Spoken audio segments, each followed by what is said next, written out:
Hello everyone, welcome to online prep. I hope आप सभी लोग बहुत अच्छे होंगे और अपनी क्लासेस कंप्लीट वॉच करते होंगे। आज के इस क्लास में हम लोग बहुत ही इंटरेस्टिंग और इम्पॉर्टेंट टॉपिक कवर करने जा रहे हैं जिसका नाम है मानव की विभिन्न अवस्थाएं, जिसको stages of human development, stages of development या स्टेजेस ऑफ चाइल्ड डेवलपमेंट मतलब बाल विकास की अवस्थाओं के नाम से इस टॉपिक को जाना जाता है। ये काफ़ी इंपॉर्टेंट टॉपिक है और आपको बता दें, आप सभी लोग जानते हैं कि हम लोग अभी रिसेंटली जो टॉपिक कवर कर रहे हैं वो आपके ग्रोथ एंड डेवलपमेंट से है। जैसा कि पिछले क्लास में हम लोगों ने पढ़ा भी था कि प्रिंसिपल ऑफ डेवलपमेंट क्या है, फैक्टर क्या है डेवलपमेंट के। आज की इस क्लास में हम लोग पढ़ेंगे क्या स्टेजेस हैं डेवलपमेंट के, कितने स्टेजेस में डिवाइड किया गया है। और आपको बता दें, आप में से बहुत से स्टूडेंट्स पूछते हैं कि सर ये मेरी यूनिवर्सिटी के लिए है। आपको बता दें कि आप अगर कहीं से भी बीएड कर रहे होंगे, आपके फर्स्ट सेमेस्टर में ये टॉपिक ज़रूर होगा, क्योंकि ये साइकोलॉजी का है। हो सकता है पेपर का नाम अलग हो, एजुकेशनल साइकोलॉजी हो, साइकोलॉजी पर्सपेक्टिव ऑफ एजुकेशन हो, चाइल्डहुड एंड ग्रोइंग अप हो, चाइल्डहुड एज ए लर्नर हो, कोई भी नाम हो सकता है, लेकिन ये टॉपिक आपको आपके सिलेबस में ज़रूर मिलेगा। इसमें हमें क्या-क्या पढ़ना है ये देख लेते हैं। इसमें हम लोग देखेंगे कि पहले जो यूनिवर्सल जो डिवीज़न है कि जो सर्वमान्य है वो क्या है? फिर जो अलग-अलग साइंटिस्ट हैं उन लोगों ने जो अलग-अलग अपने अकॉर्डिंग डिवाइड किया है स्टेजेस को, उसको देखेंगे। क्लासेस बाइलिंगुअल होगी, मैंने कोशिश की है सारी चीज़ों को जहाँ तक हो सकता है चीज़ों को बाइलिंगुअल रखें कि आप सभी लोगों को समझ में आए। सबसे पहले हम लोग देखेंगे यहाँ पे, आप लोग यहाँ पे देख सकते हैं। अगर हम बात करें कि how many stages of human development या मानव विकास की विभिन्न अवस्थाएं कितनी हैं, तो इसका आंसर कोई एक सेंटेंस में नहीं होगा। क्यों? क्योंकि जितने भी साइकोलॉजिस्ट हैं चाहे साइंटिस्ट हैं, उन लोगों ने अपने अकॉर्डिंग अलग-अलग इसकी अवस्थाओं को विभाजित किया है और अलग-अलग स्टेजेस बताए हैं। जैसे आप जानकारी के लिए जान सकते हैं, रॉस एंड फ्रायड नाम के जो मनोवैज्ञानिक हैं, उन लोगों ने इसकी 5 अवस्थाएँ बताई। इन्होंने बताया कि 5 स्टेजेस होते हैं ह्यूमन डेवलपमेंट के। ये जो इमेज है, इसी इमेज से हम लोग सारी चीज़ों को जानेंगे कि किस तरीके से एज आप देख सकते हैं, यहाँ बचपन से लेकर बुढ़ापे तक की इमेजेज़ है, यहाँ गर्ल्स में भी बचपन से लेकर बुढ़ापे तक की इमेज है। और इसी में सारे स्टेजेस हमें मिल जाएँगे और हम लोग समझ पाएँगे। वहीं एक कॉलसैनिक नाम के मनोवैज्ञानिक हैं, उन्होंने इस स्टेजेस को 10 स्टेजेस में उसको डिवाइड किया है। वहीं पियाजे 4 और ब्रूनर जो हैं उसको 3 स्टेजेस में उन्होंने डिवाइड किया है। तो सबसे पहले हम लोग हरलॉक के स्टेजेस को जानेंगे, क्योंकि ये काफ़ी इंपॉर्टेंट होता है और मैक्सिमम यूनिवर्सिटीज़ के चैप्टर में जो उनका सिलेबस है उसमें ये ज़रूर नाम होता है। तो ये आप याद रखेंगे। यहाँ पे आप देख सकते हैं, ऐसा एग्ज़ाम में आपके ये नहीं आएगा कि कितनी स्टेजेस हैं, वो तो हम लोग अभी जानेंगे। आपको एक चीज़ और बता दें कि चाइल्ड डेवलपमेंट के स्टेजेस अलग हैं, ह्यूमन डेवलपमेंट में अलग हैं। चाइल्ड जब हम बाल विकास की बात करेंगे तो प्रमुख रूप से 3 अवस्थाएँ आती हैं। इसी को आप सीडीपी कहते हैं। ये सीडीपी का चैप्टर है। इसको आगे अभी हम लोगों को आगे पढ़ना है कि शैशवावस्था क्या है, बाल्यावस्था क्या है, उसकी विशेषताएँ क्या हैं, उसमें क्या-क्या परिवर्तन होते हैं, वो अलग टॉपिक है। तो इसलिए थोड़ा-सा ध्यान रखिएगा, वो अभी हम लोगों को आगे पढ़ना है। लेकिन अभी हम लोग ऑल ओवर ह्यूमन डेवलपमेंट के बारे में बात कर रहे हैं, जिसमें हार्लॉग ने डिवाइड किया, आप देख सकते हैं। जो पहला स्टेज इन्होंने जो नाम दिया उसका नाम दिया गर्भावस्था, प्रेगनेंसी पीरियड आप कह सकते हैं। ये गर्भधारण से लेकर जन्म तक के टाइम को कहा जाता है। गर्भधारण मतलब जब बेबी कंसीव हो जाता है, आप यहाँ देख सकते हैं इस स्टेज में मदर के पेट में, और वहाँ से लेकर जन्म होने से पहले तक की अवस्था को आप ये देख सकते हैं। उस अवस्था को हम प्रेगनेंसी पीरियड कहते हैं। उसके बाद जब बच्चे का जन्म हो जाता है तो जन्म से 2 से 3 सप्ताह, आप मान लीजिए 14 से 21 दिन या 28 दिन की एज तक को इन्होंने कहा उसको नवजात अवस्था, नियोनेटल एज या नियोनेटल पीरियड कहते हैं। ये जन्म से लेकर 14 दिन तक की होती है। उसके बाद शैशवावस्था आती है, इन्फेंसी एज। आप पहले ये देखेंगे कि एजेस को नाम क्या दिया गया है। फिर उसके बाद हम लोग देखेंगे कि अलग-अलग मनोवैज्ञानिकों ने उसके टाइम पीरियड को अलग-अलग डिफाइन किया है। फिर हम ये भी जानेंगे कि हमें फाइनली जब हमें लिखना होगा एग्ज़ाम में तब हम उसमें क्या लिखेंगे, या यूनिवर्सल क्या है, स्टैंडर्ड जो टाइम पीरियड है उसको भी जानेंगे। ये अकॉर्डिंग टू हार्लॉक हम लोग देख रहे हैं। अब ये कहते हैं कि 14 दिन से लेकर 2 वर्ष तक की जो स्टेज है, आप इस इमेज में इस स्टेज को देख सकते हैं। यहाँ पे बॉयज़ हैं, ये गर्ल्स हैं। ये स्टेज जो है ये इन्फेंसी एज है, जिसको हिंदी में शैशवावस्था कहते हैं। उसके बाद जो अगली स्टेज आती है वो है चाइल्डहुड। जो 2 वर्ष से लेकर 11 वर्ष के बीच में होती है अकॉर्डिंग टू हार्लॉक। लेकिन इसमें भी इन्होंने सब डिवीज़न किया है। सब डिवीज़न में 2 डिवीज़न कर दिए चाइल्डहुड का ही। एक है प्रारंभिक अर्ली चाइल्डहुड, एक है लेट चाइल्डहुड। अब इसमें भी इन्होंने डिवाइड कर दिया कि इसको 7 कर दिया, फिर ये 7 से लेकर 11 वर्ष कर दिया। तो ऐसा भी डिवीज़न आपको देखने को मिलेगा। उसके बाद जो एज आती है एडोलसेंस, जिसको हिंदी में किशोरा अवस्था कहते हैं, ये 11 वर्ष से 21 वर्ष है। इसमें भी इन्होंने 3 सब डिवीज़न किया है। आप देख पाएंगे पहला जो है इसको प्यूबर्टी एज या आप इसको अर्ली एडोलसेंस, फिर यहाँ पे प्रारंभिक एडोलसेंस है, उसके बाद ये है आपका उत्तर लेट एडोलसेंस। ये इसमें एज आपको बस ये ध्यान देना है कि इनके अकॉर्डिंग ये चीज़ें हैं। लेकिन ये चीज़ यहीं ख़त्म नहीं होती है। क्यों? आप आगे देखेंगे रॉस जो हैं ये काफ़ी इंपॉर्टेंट है इनका नाम। मैं स्टार लगा दे रहा हूँ क्योंकि आप लोग नोट करेंगे। इन्होंने क्या कहा है कि जो मानव की अवस्थाएं हैं या आप कह सकते हैं कि बालक की अवस्थाओं को 4 भागों में विभाजित किया है।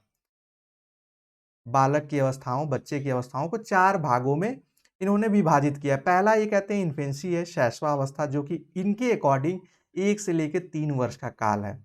मतलब इन्होंने 4 स्टेजेस में डिवाइड किया है। फिर है पूर्व बाल्यावस्था जो अर्ली चाइल्डहुड है, इसको इन्होंने 3 से 6 वर्ष, 6 से 12 वर्ष इन्होंने लेट चाइल्डहुड का नाम दिया, उत्तर बाल्यावस्था।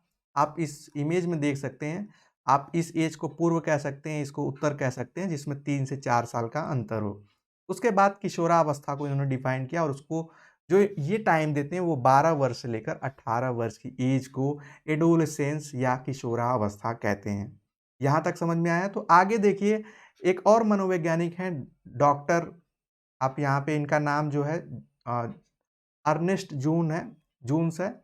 इनके अकॉर्डिंग इन्होंने बड़े सिंपली तरीके से 3 स्टेजेस में डिवाइड कर दिया है, ये हम लोग पढ़ेंगे।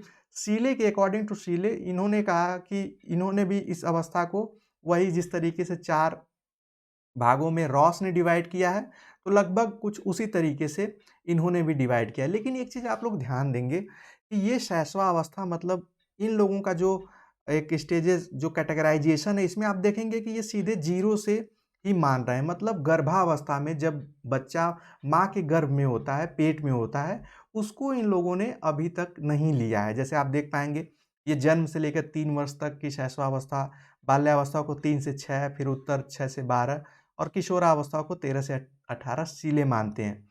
वहीं अर्नेस्ट जून्स भी मानते थे इसको। यहाँ पे रॉस ने भी माना। लेकिन आप देखेंगे हार्लॉक का जो कैटेगराइजेशन है वो ज़्यादा ऑथेंटिक इसलिए माना जाता है क्योंकि इन्होंने जब बच्चा गर्भ में ही, क्योंकि उसका विकास ऐसा नहीं है कि जन्म के बाद होता है। वो जब जब हम लोग जन्म लेते हैं तो हमारे एक निश्चित हाइट होती है, वेट होता है, मैक्सिमम डेवलपमेंट हो गया रहता है, बाकी की चीज़ें मतलब ग्रोथ हो गया रहता है, बाकी की चीज़ें आगे जन्म के बाद होती हैं। तो इसीलिए हार्लॉक का जो ये कैटेगराइजेशन है ये काफ़ी इम्पॉर्टेंट और ऑथेंटिक है, सर्वमान्य आप कह सकते हैं। उसके बाद एक और मनोवैज्ञानिक हैं कॉल सैनिक, इन्होंने भी इस चीज़ को और भी डिटेल में इन्होंने डिवाइड किया। जैसे ये पहला जो स्टेज मानते हैं वो मानते हैं प्रीनेटल पीरियड, जिसको भ्रूणावस्था कहते हैं। मतलब जब बेबी जन्म से लेकर उसके पहले की अवस्था, जन्म से पहले की पूरी अवस्था, मतलब आप 9 मंथ मान सकते हैं, इस इमेज को मान सकते हैं। आप देख पाएंगे, आपको बता दें कि हम ऐसा नहीं कह सकते हैं कि जन्म के बाद ही डेवलपमेंट होता है। इसको कैसे समझेंगे?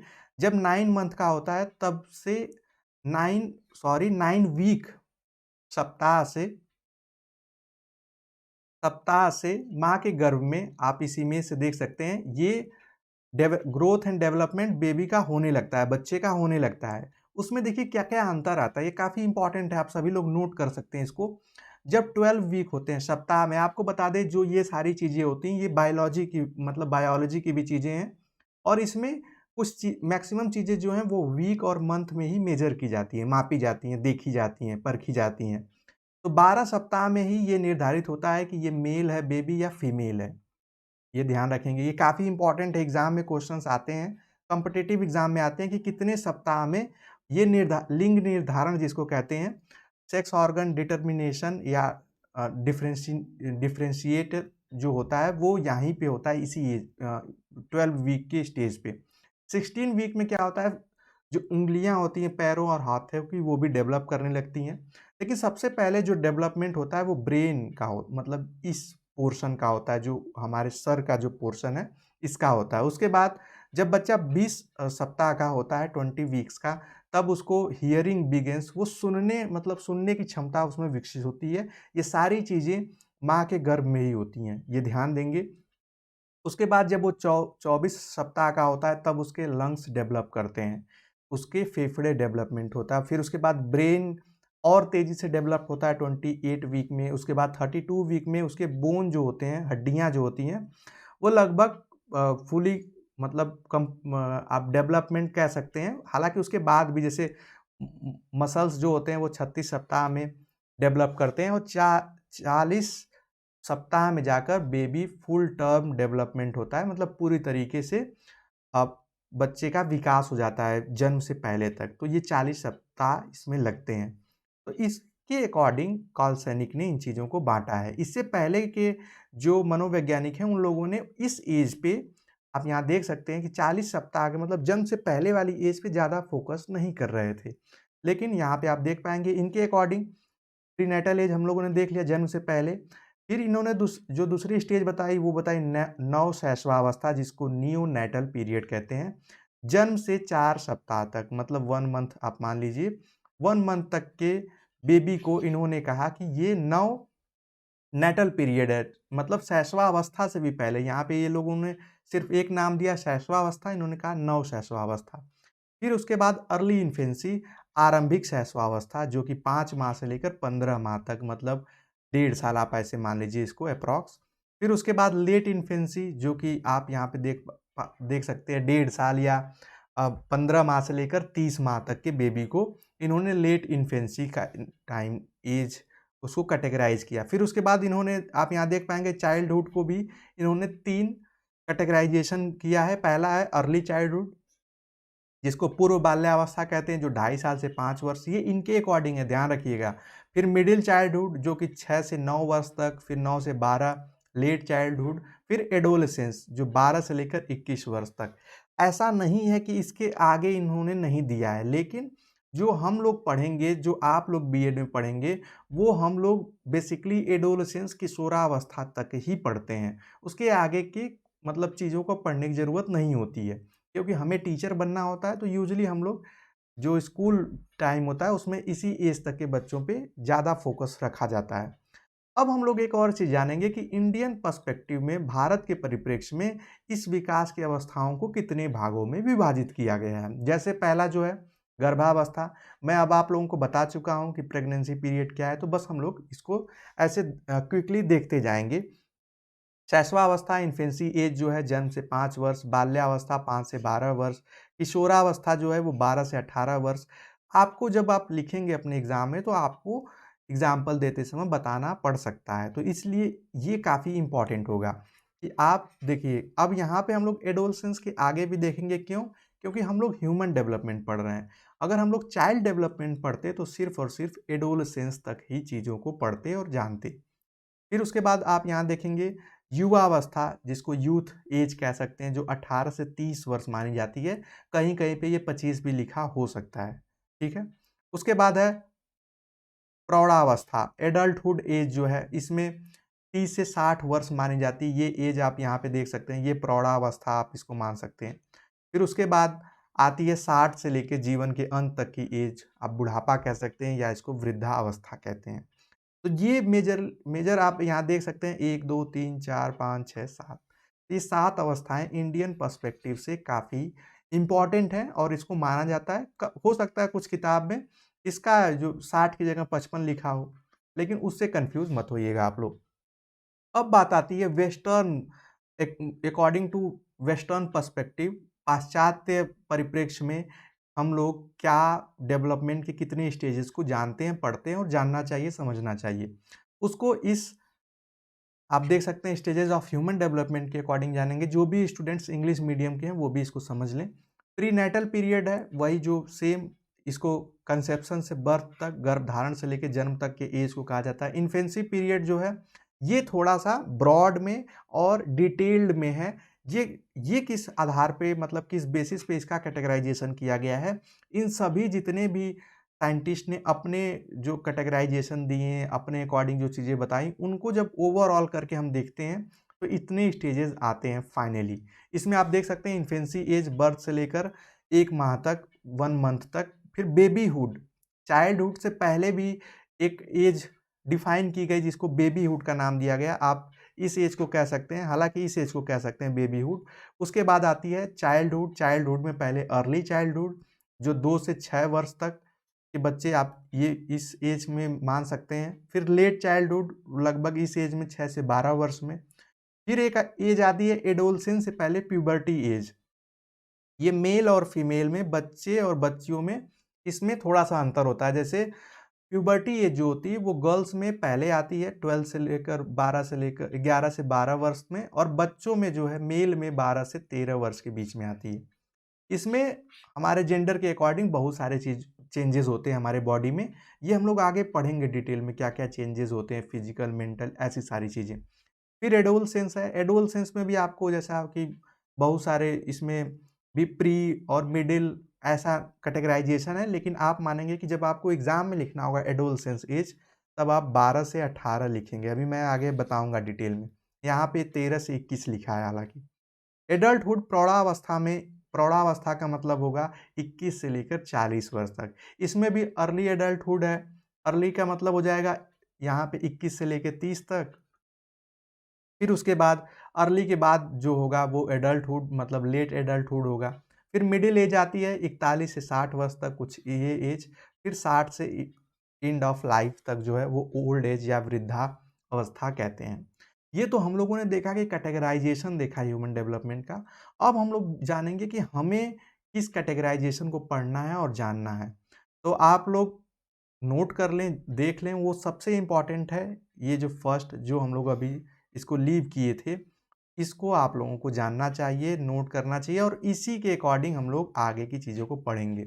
देखिए, हम ह्यूमन डेवलपमेंट को ज़्यादा डिटेल में नहीं पढ़ेंगे, ना पढ़ना होता है। हमें चाइल्डहुड डेवलपमेंट को पढ़ना होता है, child development, sorry, child development को हम लोगों को ज़्यादा सीडीपी के अंतर्गत ही ये सारी चीज़ें आती हैं, और इसमें जो हमें कैटेगराइजेशन है वो काफ़ी इंपॉर्टेंट हो जाता है। पहला शैशवावस्था, दूसरा बाल्यावस्था, और तीसरा किशोरावस्था। जन्म से लेकर 5 वर्ष की अवस्था को हम लोग कहेंगे शैशवावस्था। और जब आपको एग्जाम में भी लिखना होगा तो आप यहाँ पे जन्म से 5 या 6, कहीं कहीं पे 6 भी लिखा होता है, लेकिन आप 5 लिखेंगे। 5 से 12 वर्ष की अवस्था को हम लोग कहेंगे चाइल्डहुड एज। ये काफ़ी इंपॉर्टेंट है, इसको आप सभी लोग नोट कर लेंगे। और एडोलसेंस एज, किशोरावस्था जो है वो 12 से 18 वर्ष तक। तो मैं इस बेसिस पे ये कह सकता हूँ कि ये जो तीनों कैटेगराइजेशन है यही इंपॉर्टेंट है, मोस्ट इंपॉर्टेंट है, और यही आपको लिखना होगा आपके अपने एग्जाम में। आज की क्लास में आप लोगों ने देखा, हम लोगों ने स्टेजेस को जाना, अलग अलग जो साइंटिस्ट हैं या साइकोलॉजिस्ट हैं उनके अकॉर्डिंग जाना। उसके बाद हम लोगों ने देखा कि इंडियन पर्सपेक्टिव में क्या है, वेस्टर्न पर्सपेक्टिव में क्या है, और हमें एग्ज़ाम के अकॉर्डिंग क्या हमें जानना है, उसको हम लोगों ने यहाँ पे देखा। तो आप लोगों को बेसिकली ये आपको अपने सिलेबस से मैच करा लेंगे। इसके आगे की चीज़ें अभी हम लोग पढ़ेंगे कि शैशवावस्था में क्या-क्या परिवर्तन होते हैं, बाल्यावस्था में क्या-क्या चेंजेज़ आते हैं बॉडी में, और एडोलसेंस एज में क्या-क्या परिवर्तन आते हैं, तब हम और चीज़ों को समझ पाएँगे। तो एक तरीके से आगे की क्लासेस का ये जो क्लास है एक इंट्रोडक्शन के तौर पे है। तो इसको जब आप समझ लेंगे तो आगे की चीज़ें और आसान हो जाएगी। आई होप आपको मेरे द्वारा बताई गई, समझाई गई ये सारी इन्फॉर्मेशन या सारी चीज़ें समझ में आई होंगी। अगर फिर भी अगर आपका कोई कन्फ्यूज़न हो तो आप कमेंट सेक्शन में लिख सकते हैं, पूछ सकते हैं। आगे की क्लासेस में हम लोग इसके आगे के टॉपिक कवर करेंगे। तो मिलते हैं नेक्स्ट क्लास में। तब तक के लिए bye bye, take care and keep watching.